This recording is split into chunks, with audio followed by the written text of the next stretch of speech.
Hi, my name is Coach Samuel Ivanda, and I've been part of the Transformation Professionals Club as a team leader from its founding to now that we are actually having the public speaking and mentorship session where we are now graduating our first cohort. I've been privileged to be one of the mentors and facilitators of the program alongside Mr. David Asanga. We have covered a lot of topics and we can see a lot of transformation within our mentees. We really look forward to that transformation going to stages, world stages, transforming the world, and seeing many of them share out their messages out there. So thank you so much that have been part of the program. Thank you for trusting us for the very first time. And to all those that are interested to be part of this coaching and mentorship program, the doors are open. In March, we are open for another cohort. So make sure that you grab the opportunity, and believe me, you'll be transformed. Thank you, and God bless you. Wow. I know you would have something to say. This is powerful. Wow. I knew you said that we shouldn't ask how you feel. But since it's the last one, I would ask how you feel. No, I think there's charity. I've told her to give. I feel what I wanted. And also take any opportunity that really comes. I was sharing yesterday in the WhatsApp group that yesterday I was on Next Media, and it came out very natural for me. But behind the scene, this is a person who has been working on myself over time. So even the producer of the show told me that we've seen you do work on LinkedIn, on YouTube, and that's why we felt you're the right person to speak on this subject. So even I was sharing that it was an impromptu speech because they had called me to speak about career growth. But as I had sat there, I tried to ask my host, who was Midred Tuhaisi, one of the journalists that works at Next Media. She told me we are going to have a conversation on business, growth, vision, systems and processes. I was like, what? So when I tried to inquire after the presentation, they told me, we later looked at your profile and we thought that would actually benefit more if at all we ask you in that line. So if I was another person, I would have said, I'm actually not ready for that. I prepared for something different. But in that moment, I had to put myself together and try to get all the business knowledge into my brain at that time, and try to also get relatable stories that I'm going to share, also bring in a personal story. So I was able to have so by the time I was done, everyone was saying, wow, that is very good. We wish we had even more time to go through it. We're like, I think we'd have asked you to come with other clothes such that we do another segment immediately. Yeah, but that's what happens with public speaking.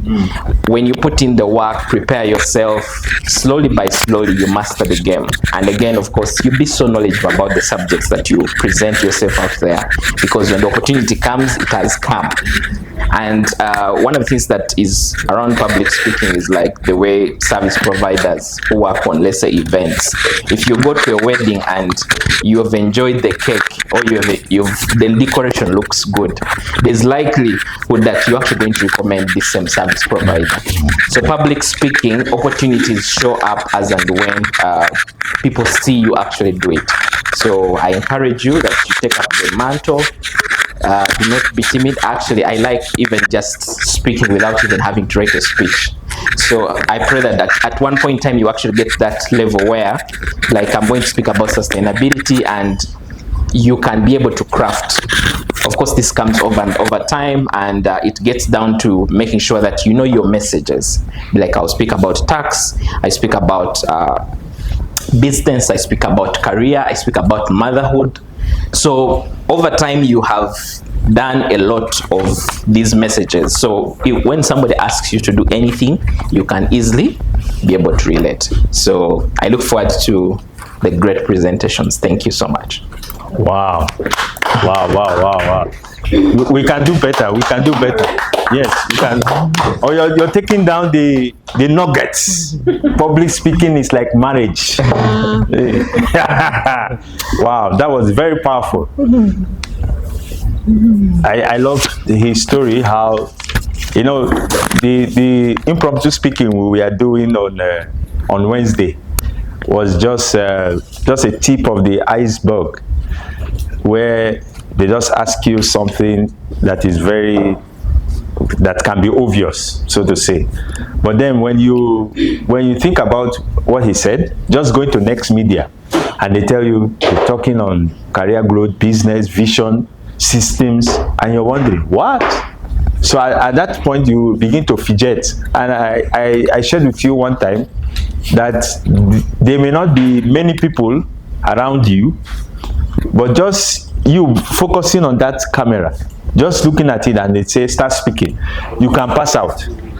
Yeah, I'm telling you, you just pass out. There's nobody in the room. I'm telling you, there's nobody. But they just say, okay, ready, set, go. And you say, oh, sorry, I've forgotten what I'm saying.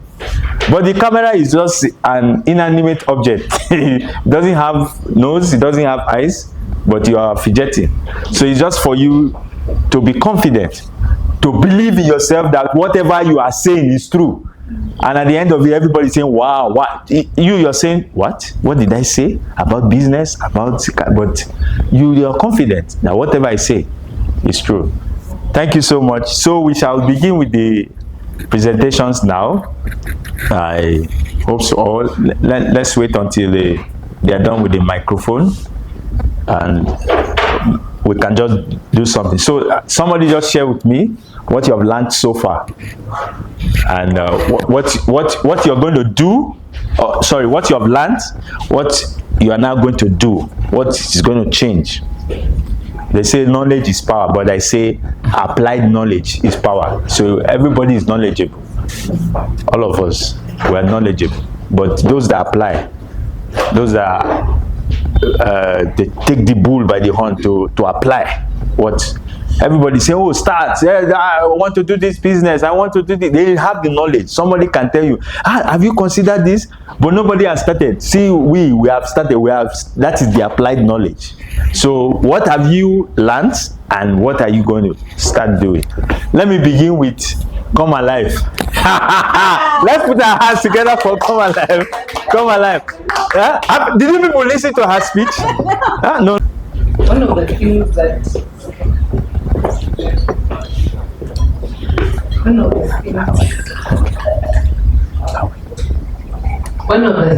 I have learned from the program is, first of all, more confidence. That's one. And then two, the bit of walking around. Sometimes you get to a room and you stay in one position, but now I get to move around, interact with the audience.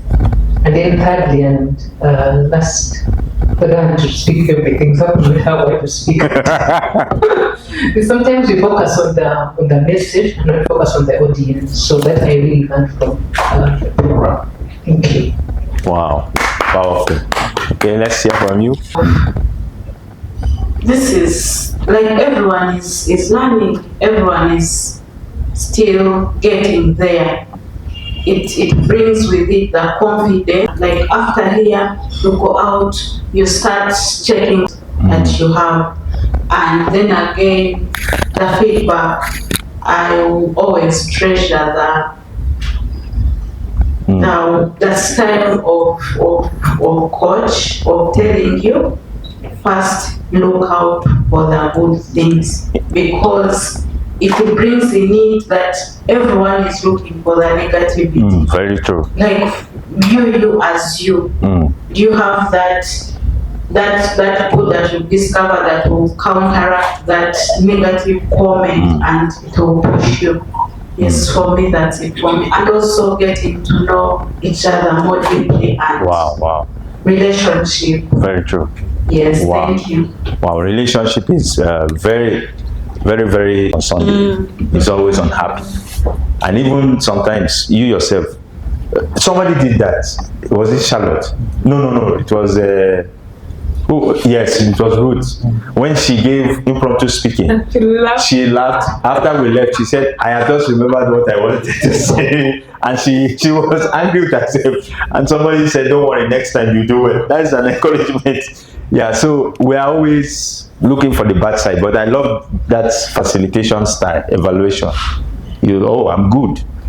You don't second guess yourself. You be like the lizard. Yes, if nobody says yes, I'm good. Yeah. Yes. Thank you, Coach David, for the opportunity. Personally, my main takeaway from this 5 weeks journey is that impromptu speech is about thinking on your feet. For some of us, it is quite hard. Personally, I am a structured person. Very I want to prepare my things, write down things, and think through them before saying. But from now, I'm going to start practicing on that. And since we say public speaking is like a marriage, you learn why you are at it. So now I'm going to take up that. Very true. Yeah, very powerful. Wow. Impromptu speaking. Yeah, you reminded me of my wife. She's so structured. You can't change her. She said, no, this is how it's supposed to be. Me, I'm structured, but I'm also spontaneous. So that kind of thing disturbs people. So you have to learn how to be spontaneous. Yeah. Charlotte. Thank you, Yes. Mr. Asaga. Yes. Thank you. What I've learned is that most things you don't have to be too serious. I've seen Mr. Asaga, he's not that serious, but when he says something, he means it. The loves on Zoom, he just gives out himself. I've learned that. So you have to be friendly, and then you don't have to take everything serious in life. Then also I have learned that purpose, everyone has a message. I didn't know that people were structured, everyone had to get a message. I thought people would just get their messages and put them up there. You can get any topic and you talk about it. But I got to learn that you have to specialize and say this is where I lie and this is my main area. So I'm going to focus on this, and whenever I'm called upon to give a speech on this or to say something about this, I know I can give it okay. I don't have to write it anywhere or what. Yeah, that is what I learned. Then also the new words. It has encouraged me to read. You have to be having at least a new word every week. Very true. To expand on your vocabulary, and you can speak, and people, yes, they feel like this one, she knows English.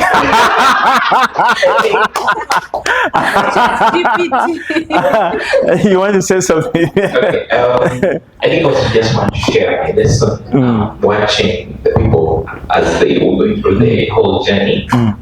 I want to say that the learning community has been actually brought out very well. You can sign up for a course online, public speaking course online, and you go through it and you end up just the same. Very true. But the fact that you have other people who are also on the same journey, one, you encouraged, and then we had the peer-to-peer learning, so that alone again adds more value. So I encourage you that even as we continue through this journey of public speaking, that this is just the beginning of cooperation, of working together, of seeing how we can actually grow each other. There's a lot that we can learn from each other. We're not all perfect. We have our strengths, we have our weaknesses. I know even when I speak, there are areas that you look at and if I was the one, I would do better. But that does not limit me from speaking. And that, again, for me, the most important, greatest strength that you can ever have as a public speaker is the self-belief. Very true. If you do not believe in yourself, no matter the data that you have in your brain, all that you've learned, experience, whatever, it will show that you don't have the confidence. Confidence. So that's the lesson for me. Thank you. Wow. That powerful. Thank you so much, Coach Samuel. Yeah, I just wanted to add to what Charlotte said about vocabulary. You know, when I was younger, Thank you, Coach David. For everyone. Good morning. How are we? We are fine. Are we? With my glass of water. Yeah, within that range. Okay. And how to manage conflicts at the workplace. Who among us has never got into a conflict? By show of hand, between 20 to 50% of its employees annually due to conflict. Personally, and let me tell you, one time I decided to face conflict head on. But before that, I am Ruth Mosime. I am a sociologist passionate about social sustainability. I help communities thrive through meaningful participation and shared value. So that one time, that morning, I woke up feeling very brave, very confident. I don't know where I person go for a meeting. I had prepared for it. I had rehearsed my points. I even had a notebook. I had them on my notebook. And the moment I opened my mouth,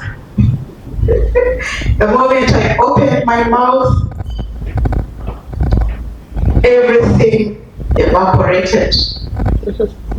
I started shaking, my voice started shaking like a border rider along that muddy stretch on Nigeria Road, for those who come from that side. Yes, I started shaking, and then my eyes welled up with tears, and before I knew it, I cried through that entire conversation. And the other person sat there feeling like they had won, saying, yes, I have won, And in my heart, I was seated there trying to wipe my tears with tissue that was never meant for any heavy-duty emotional emergencies. Wow. But that taught me two things. One, conflict is unavoidable.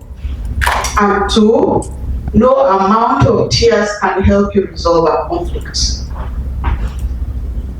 And I learned a lesson from that experience, which is what I want to share with all of us today. How to manage conflict amidst emotional sabotage. How do you handle that? Number one, understand that conflict is normal. Conflict is normal for everyone. It happens everywhere. Okay? Unless if you're working with human beings, just know that you are going to come across conflict. Unless you work alone in the forest with trees, but even so, a branch will follow your head someday. And what will you do? Know that people have different opinions, people are different, people have different backgrounds. Some people talk too much, others talk too little, like some people in this room, and I inclusive. And others talk loudly, even when the subject is not theirs. Yes. And number two, do not attack the person. Attack the problem. Okay? Do not say things like, see, you never meet deadlines, Try to talk to them and say, can we have a meeting to talk about how we can meet the deadlines for this particular project? Okay? One is an attack, and the other is a way it creates discussion, it fosters discussion. Number three, manage your emotions before they manage you. Personally, I have a PhD in crying, emotional crying. I cry when I'm sad, I cry when I'm angry, when I'm frustrated. And even when I'm overjoyed, yes, I do cry. I find myself crying. And I am trying how to manage that. And what can we do for people who are like me? Try to breathe. Take deep breath. Can we try that? All of us, can we try that? The deep breathing? Not those belly breath, but the deep breath, like you are smelling some roast meat. Then another thing, you can take pauses as you speak. Then the other thing, you can take a sip of water. Yes, that helps you when your lips start trembling. It helps you not to show. Wow. And also, write down your notes, lest you say something that you're going to regret later. Yes, and the other thing is,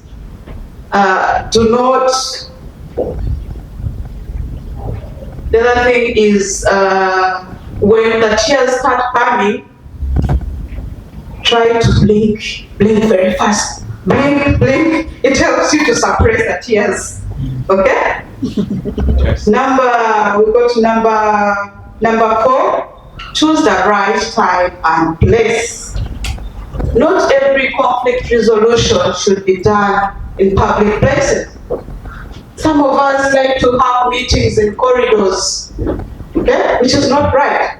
Others ambush colleagues when they are having their lunch. Why? Coach David, why now? Why do that? Let people have their lunch, their meals in peace.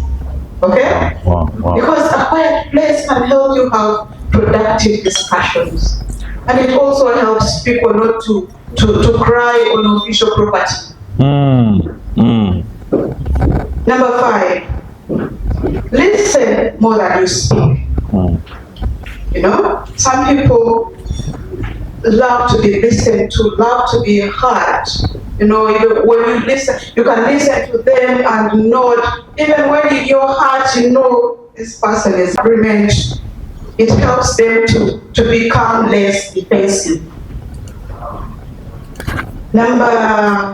Number 6, find common ground. Okay? No one wants to have drama forever. You can tell them, can we have a meeting? Can we discuss about this? Yeah, so that you have collaboration and not competition.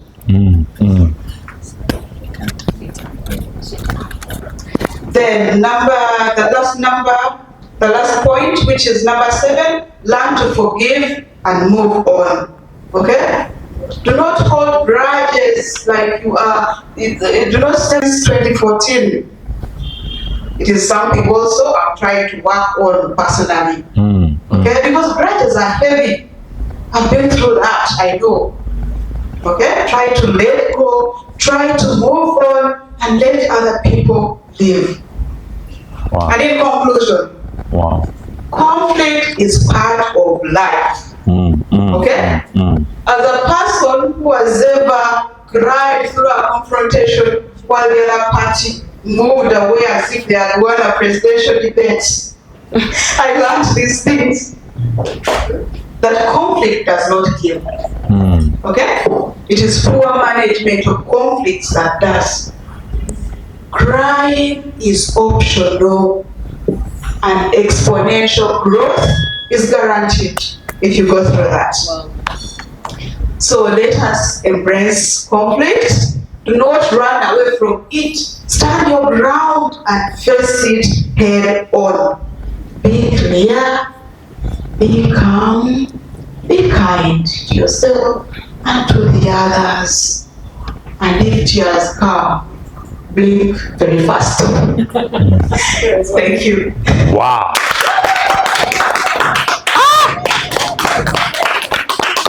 No. You can do better. You can do better. It's for the women. The men will open our eyes and will look at you. Man, are you this sort of speech? I'm learning. Wow. She said very powerful things. Manage your emotions before they manage you. Can you imagine? Take a pause, take a deep breath, write your notes, choose the right place. For some of us from Nigeria, we don't choose the place. You have offended me. I look for you. Where, guy, where are you? I'm in Serena. Okay, I'm coming now. And then you think he's coming to see you. The guy just enters Serena and say, you. Do you know what you did yesterday? Guy, calm down, sit down. No, I'm not sitting down. I'm not sitting down. Yesterday, you know. So it has. My wife has taught me to be calm. She's very calm. When I'm that first time when we got married, I'm tight. She just holds my hand like this, very tight. Say, what is the problem? Then I'm there boiling. What is? Calm down. What is it? Let's talk. Sit down. I say, you don't know what you sit down for. Sit down. So it's very important to choose the right place. Then she said, listen more than you speak. Wow. Find common ground. Learn to forgive and move on. Then finally she said, conflict is part of life. Some people think that it's not part of life. That's why they hold on. Conflict is part of life. Conflict doesn't kill. It is poor management of conflict that kills. Wow! You can do a lecture on that.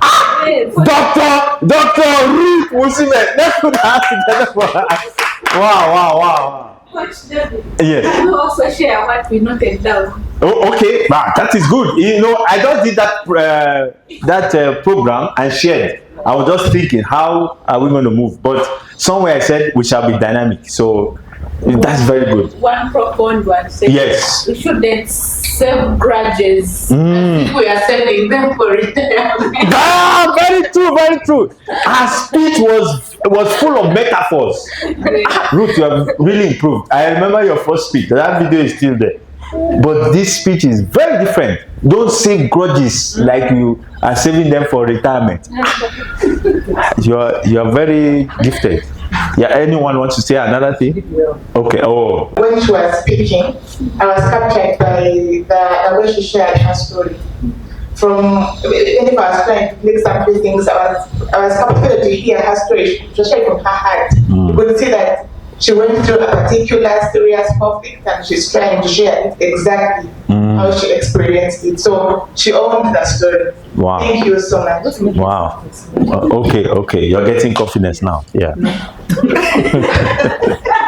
She was being real, using examples we are all aware. And I think for me, you are a good improv to speak if you just practice more.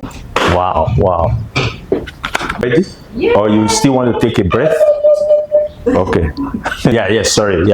I was trying to get my speaker of our hand. The person of truth, the communicator of truth, none other than Sharon Nabaka. Thank you. Thank you for the opportunity. It's a blessing to be in front of you.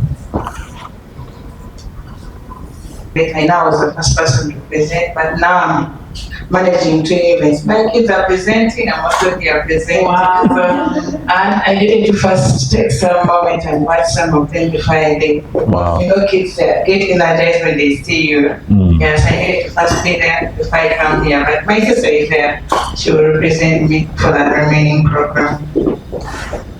So, have you ever in your life woken up and you realize everything has changed without your permission? I think all of us have gone through that moment. Like you slept with a program, you woke up with a new program which you hadn't even planned for. Well, that happened to me in 2020, and that period was COVID. Everything shifted. We were taught to work from home, schools were closed, we had limited travel, we lost touch with our family and friends, some of us even lost loved ones, and even we were not allowed to bury them, only a few people to go there. Everything changed, and in just, I would say in a second, everyone's life, everyone lost hope. Because every time you switch on the news, you just hear fear, negativity, So it's like the whole world, everyone was losing hope. Even me, I was losing hope. But then I had this deep desire to read the word. And in there, I found my anchor. And it's the word that strengthened me. And it's the word that helped me to where I am right now. Before I go any further, my name is Nalaka Sharon. I'm an AEC supervisor. SE is an international curriculum for Christian schools. And if you're a parent and you want your child to be grounded in the word, to have godly characters, know their purpose, SE is a perfect match for you. It's built to develop godly character and also academic excellence in every subject that we teach, in literatures, math, science, SST, word building, and all other subjects. The person of Christ is introduced and the kids know who their author is. So they know God is the author of languages, God is the creator, God is the author of governments, God is the author of numbers. They know that He's the author of everything. They do not just have theories of how it came about. So ACE will be a perfect match for you. And right now I'm helping homeschoolers and also schools. But mainly my focus is with the homeschoolers because most parents right now are adopting to homeschooling and they lack teachers to help them out. So mainly that's where I'm majorly helping out. But even I'm transitioning to schools. And later on, I'll also have my own school. Yeah. So back to my story of adapting to changing situations in our environment. During that time when I was anchored in the word, I remember sharing some of the things God was teaching me with my spouse. And it wasn't easy because we were not on the same page. Every time I would go to him, telling him, oh, this is what God has showed me, I will speak the word. He will tell me, can you please go with the facts? The fact is, this and this is going on. So how can you tell me this and this is going to happen? So it was a bit straining emotionally, and also being that I wanted us to focus on the word and not on negativity. Even watching TV with him was hard because I couldn't watch that negativity. And even when I resorted to go read the word, got offended. So it wasn't an easy thing for me. But one thing I chose to stand on the word, to stand on what strengthened me most, and not to go with what the word was giving, because everyone was feeling what the word was giving. And these are some of the things that I chose, because even during that moment, I remember gave me an instruction to resign from my job. Who does that during a global crisis? And the landlord is busy knocking, I'm going to chase you out of my house and build these homes to take care of me. I need my money, and then God is telling me, resign. So, and at that time, okay, he was providing, but he wasn't providing like he's supposed to. So I was like a breadwinner. So, but I made a decision and I obeyed God. And one of the things that I've learned on how to adapt to change, first of all, accept the change.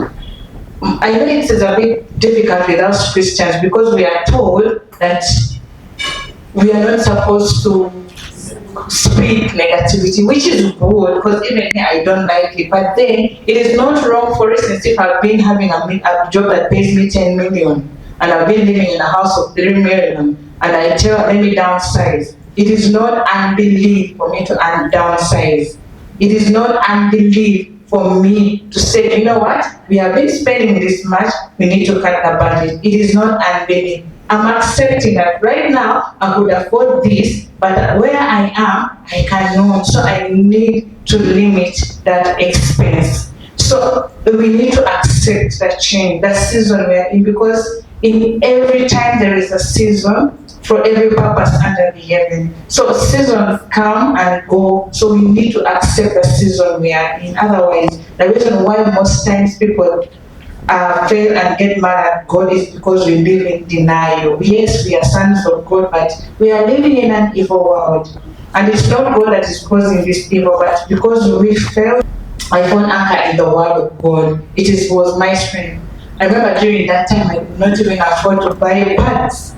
I had to use cotton and some clothes that remained after giving back to my second born. It wasn't an easy situation for me. But every time I would go to my prayer room, I would tell God, God, I know you love me and you're faithful, God. You're the God of abundance, and I know you are looking out for me. It is not you causing this thing. I don't understand what is going on, but I know you love me and you care for me. And that strengthened me. I didn't get mad at God, though even when you go to some preachers, they would say, you're living under a curse. This is a generational curse. This is a demon from your ancestors. But I got to know that it is not God, it is not a curse, but I know God is with me. That time I lacked a certain wisdom. That's why maybe I was struggling there. So find your anchor. It could be values, it could be a community. Just find your anchor. The other one will be stay calm and think. You know, most times when we are going through trials, our minds are just busy. You're busy. So you find people even going into debt because they want to keep a certain lifestyle. But I've learned to stay calm in such situations. That yes, this has happened, but can I please calm down? Can I please think right? And can I take the right step? That happened to me. That was in 2021. I remember I was in Paris. I had my tuition, my kids had tuition. So the bills were piling up, and at some point I felt so overwhelmed. So even there, someone can be quick to take a loan to be able to pay those bills. But I told God, God, you sent me here, so you're going to provide. And guess what? He provided. He provided, and I was able to clear all the bills. And I didn't have any debt. So stay calm and think. Don't rush into getting a loan. Don't rush into going to people wanting to rescue you. Because when even you do that, you're going to get offended. And you're going to say, I cried out to you, you did not help me. During that time of COVID, I remember my sisters used to go to Munyonyo to go out. I didn't have food. I remember there's a time when I had only 1,000. And that 1,000 I went back, bought matoke for my kids to eat. That was lunch and supper. I didn't have what to eat. I went on to a fast. But they were busy going out. I would have been offended, like these guys are busy enjoying themselves, they are not thinking about me. No, they are not my provider. So that's why you need to stay calm and think and stop looking onto people as your rescue. The other one would be willing to learn and grow. I got to learn that I had a skill in me that was varied. Yes, I'm good at IT. Even right now, I still do IT. I teach IBCL to SCE students. It's a course we do in SCE. Wow. It's a computer course. But I learned that I have a skill of teaching, which I thank God for. So be willing to learn and grow. And as I conclude, see change as an opportunity. It's an opportunity that God has opened a new one. He has closed down this one. He's now opening a new one. But most times we are focusing on the old and we forget that God is a God who is there to renew us in every step of our life we go. For instance, where you are right now, you are no longer a baby. You're now, I'm a mother, but I was a baby. But if I'm still concentrating on how my dad used to take care of me, I'm not going to grow. So see change as an opportunity. So situations may come, changes are going to come, some suddenly, some slowly, but stay anchored in the word. And if you just learn to grow, you're going to rise above the change. You're going to rise through it. Thank you. Wow. Wow. Amen. Wow. You can clap for her. You're this. Then I will picture all of I can be very funny. Then I will go and put conflict. Then I will put potential. I was struggling seriously for this one. But this and this. But wow. Find an anchor, come and go. Be willing to learn and grow. See change as an opportunity. Situations will come, some slow, but they will surely come. Wow, that is very powerful. And you say you start a school. Please do so. Please do so. Please do so. Yeah, and I see Uganda should employ you to be a serious advocate for AC. It's like we want to now remove our children from where we even have videos at the end of this year. I call upon you, put your children in. I say, what is this woman? What's everything AC? Wow, that's powerful. I never knew you also did computer. You don't look like a software person. Let's put our hands together for her again. Wow. I think all of you have a teaching gift from this public speaking is coming out. Miss her speech. Number 2 woman, she will give us number 14. So let's go. Okay. Yeah, the time has come again to hear another speech. Drum rolls. Everybody, drum rolls. It's my honor to invite CEO. The CEO, Charlotte, come on. Charlotte, over to you. I think you are supposed to use this. Ruth just said, this man. I was looking at my time. Yeah, so I think you clip it. You clip it like this. Nice. Yeah.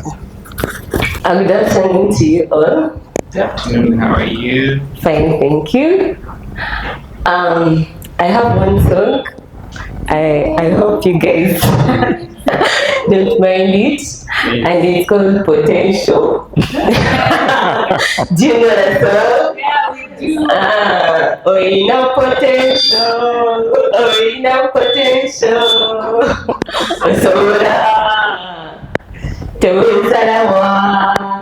Okay, I know my voice is not the best, but yeah, we can take it like that. What I'm trying to say is everyone has potential, and so you should not look down on yourself. Yeah, so do you know that you have purpose in life? Oh, sorry.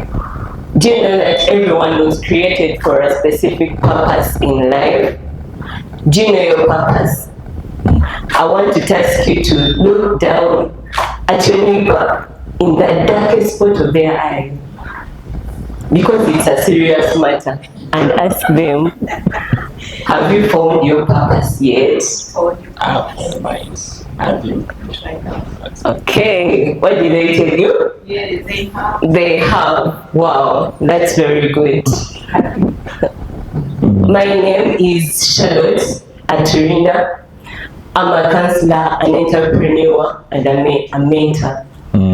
My purpose is at the intersection of listening, guiding, and also impacting.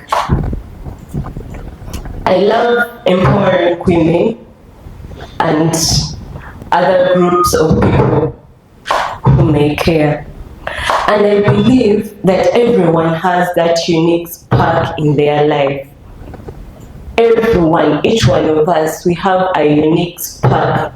That thing that brings you joy, the thing that brings impact within you. You feel like, I can do this. That thing that brings your energy out. That is the purpose in life. David Asanga, in his book, Marriage Ready, he says, whether you're single or married, you need to find your purpose. If you do not find your purpose, you have no meaning for life. Yeah. And so as I was reading today, I found a book, and it's called, it is from Rickman Wallen, and it's called Purpose Driven Life. And it shows us that each one of us To live a meaningful life, we need purpose. And why? Because life gives direction, and purpose gives direction, and purpose gives significance for life. If you have purpose, you can know that this is what I'm called to do, and you will give your life direction. Though this book is faith-based, it shows that if we use our purpose well, if we get to know our potential, we can do greater things in life. Why do we have to unleash our potential? Our potential, I would say, is the power that is within us. I would relate it to a seed with endless opportunities, a seed that you put in the ground, and if you water it very well, you water it with action, you take the risk, and you say, let me do this, you're able to unleash your potential. And if you're able to unleash your potential, in a way you will be able to impact other people in your society, in your family, everywhere.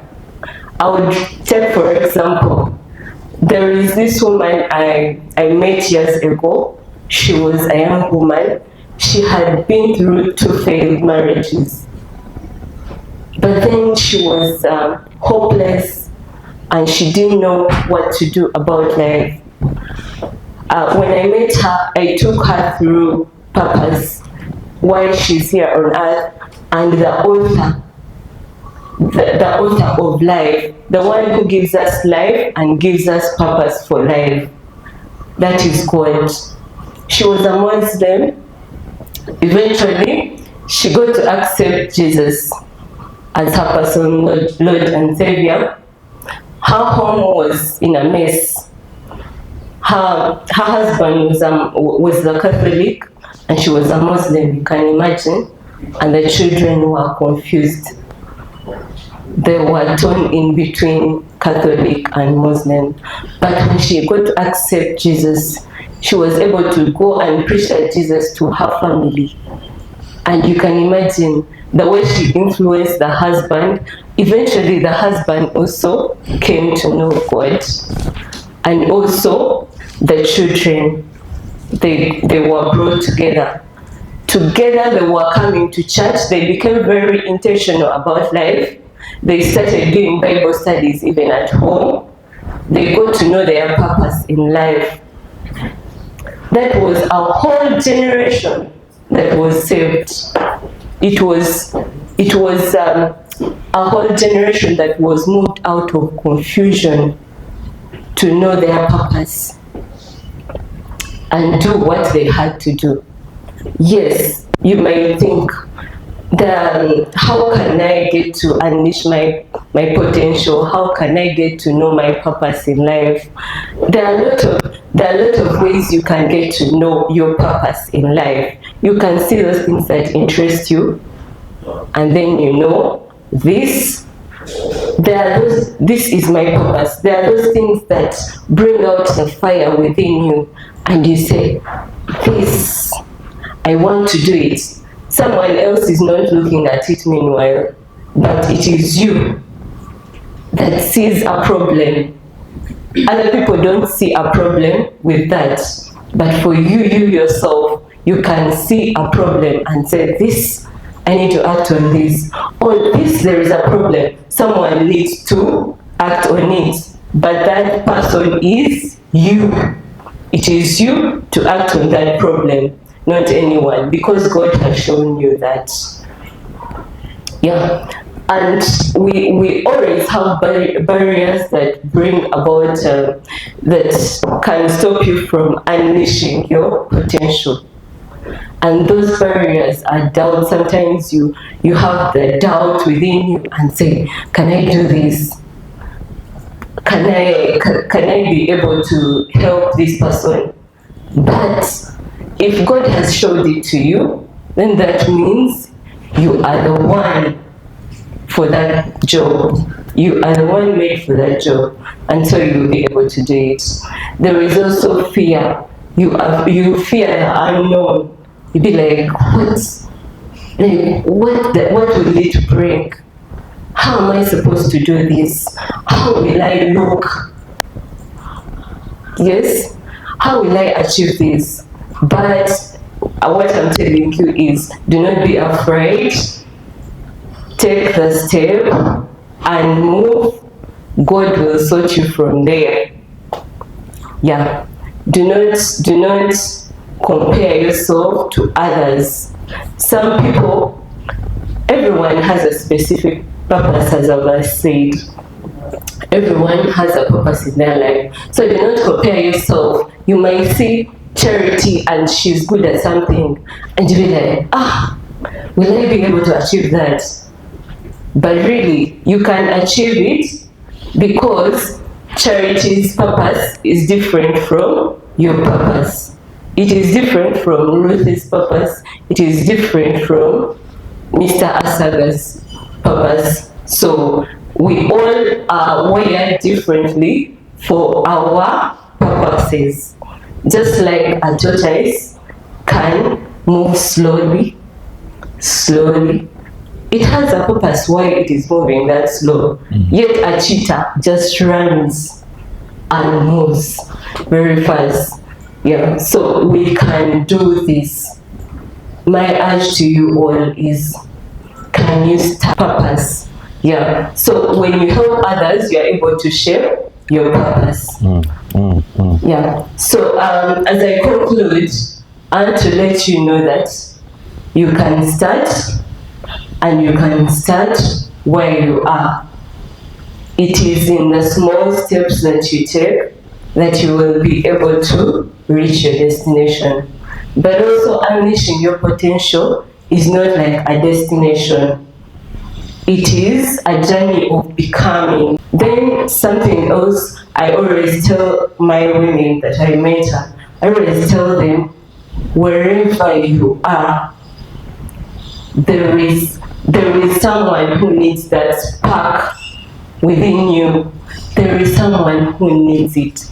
And so light that spark, light it up, and you will see your everything, opportunities come up exponentially, and you will be able to notice how God can do great and mighty things in you. Thank you very much. Well, yeah, you should say something about what you're saying. Yeah. Okay. Wow. I think ourselves, she shared from her heart, which is very good. So keep up with the same. I like the stage movements that you are making. The hand gestures were really coming out well, and I can see your confidence growing every day. So keep up with the same. And I think that also comes because you're speaking about something that I hate numbers, seriously. You ask me now 1 plus 1, I say I'm trying to calculate. But there are some people 1 plus 1, 2. 2 plus 2, 4. But me, I have to calculate. ChatGPT. I want to be a no. Find your path. What she said something on your interests, the thing that pains you. Me, I'm a words person. I like to speak, so I find it. Even I struggled with it. She talked about trying to struggle. Well, because I can play the keyboard, I can play trumpet, I can do this one. I can a worshiper. Should I be like Nathaniel Bassi? No. Find that part. Very true. Then nothing should hold you back. Even today, nothing should hold you back. Stars. I like Ruth. She has started putting her as an example. As he's helping others, he's shaping his purpose. So it's not about us. Yeah, there are people that use people to achieve what they want to achieve. But the important thing is, are you helping others? In doing that, you are shaping yourself. Wow. Thank you, Charlotte. I can't wait to see you. I can't wait to see it. Yeah. Yeah. You want to say something? Okay. When she was starting, And there was that statement, like don't undermine yourself. Wow. Wow. And Wow. for the people who know the language, that's a very great affirmation for each one of us. Different seasons in life, different levels. Thank you. Wow. Wow. I would just say, okay, that is part of audience engagement. Okay. Wow. We have potential. I think that should be, is that the last speech? Charity Nabwe. Yeah. Put your hands together for her. The capacity to translate vision into reality. My name is Nahawe Charity. I work with Uganda Revenue Authority as a supervisor, debt and areas. And I'm so honored to stand before you here today to share on a passion that is dear to my heart, and that is leadership. My innate desire is to groom leaders that can take up places of influence and impact the world. Before we go any further, let me first hear from the audience. What are some of the qualities that a good leader has? There are no wrong answers, we're all adults. Let's just hear a few of them. a good leader should be empathetic. Empathetic, thank you very much. Another one? A good leader should care about how people feel, not what they're supposed to do. Care about how people feel, not what they're supposed to do. Yes, Ruth? A good leader should be exemplary. Thank you. Exemplary. Any other? Yes, Charlotte? A good leader should be listening. Beautiful. Thank you so much. This is what I believe about leadership. It is relative. Sometimes what one may call a good leader may actually not be a good leader. I'll give an example. If I'm very empathetic and I'm a boss, my staff call me every day and they say, oh, I had a hangover, I can't come tomorrow. Oh no, please stay at home. After 2 days, the work is too much. I've been on social media the whole time and I've not finished my deadline. Not the deadline, and then I'm telling my boss, do you know what? I can't manage this at the deadline time. It's okay, get it to Sam. Sam is good. He is fast. He is a good leader. He's empathetic after all, right? But is he really a good leader? The other person could be one that drives results. You'll have to see results at the expense of the health and family ties of your staff. That you find this leader who is saying, we need to have a profit in. You need to close the deal. You don't sleep until this is turned around. And we see many of these leaders. But the question is, are they really the best leaders? So for me, I believe that a good leader should have a blend of very many qualities that can be able to be harnessed so that he's able to have a balance, to be able to have the results coming in, but also have the empathetic outlook and be able to listen in and understand how the staff are actually doing. Yeah, so I see many staff many companies will have staff parties. They'll go out of their way to check out on their on their staff when they are going through some of their toughest times. So you have to have a blend that we having the money is coming in through profitability, but also have the well-being of the staff running. Today I want to focus on one aspect. A good leader is visionary. Tell your neighbor, a good leader is visionary. A good leader is visionary. Yes, thank you very much. But the question now would be, are you visionary? Take a pause and ask yourself, am I really visionary? I'm going to talk about what vision really means, but through a story. But before I do, let me share from my heart on the issue of vision. There are many of us, even in this room, who carry such vision, such big dreams, but many of us have not gotten to the point of translating them into reality. I will share my story of Come Alive, an initiative I came up with this year in the month of September. In the month of September, Come Alive is an initiative that brings women together, strong women in different walks of life. And I'm glad in this room we have 3 of them, including of myself. Wow. Charlotte and Charity, please wave to us. Thank you so much.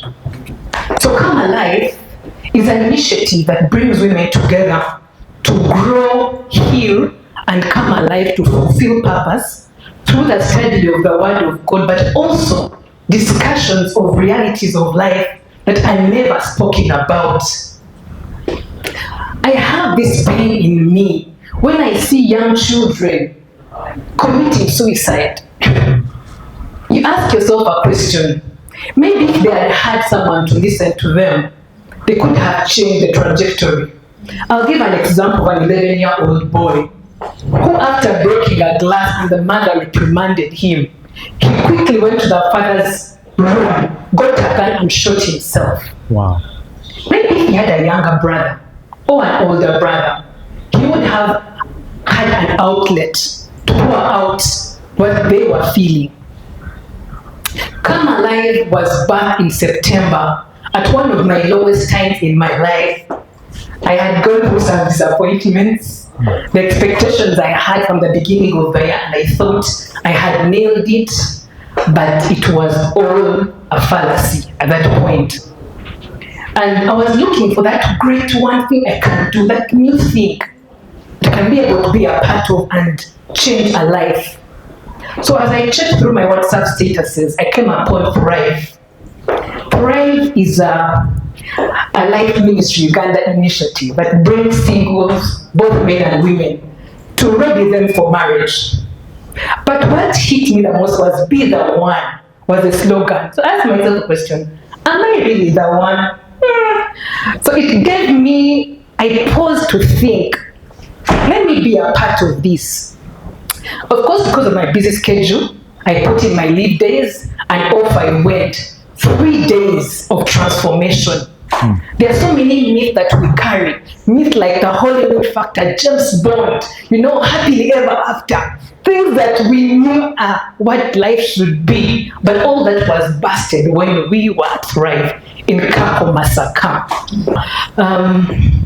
Article, yes, thank you very much. An article in New Vision, and they were saying in 2024, the divorce